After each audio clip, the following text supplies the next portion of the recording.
ৰাজ্য চৰকাৰৰ যিমান কৰ্মচাৰী আছে এই কৰ্মচাৰীসকলক নৱেম্বৰ মাহৰ দৰমহাত আমি 1000 টকা অতিৰিক্ত কৰি দিম।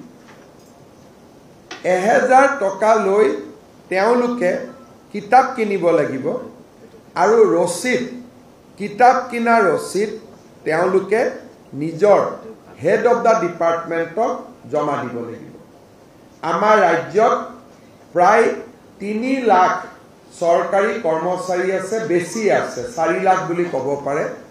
তাৰ মানে ৰাজ্য চৰকাৰে 40 কোটি টকা খালি কিতাপ কিনাৰ বাবে ব্যয় কৰিব।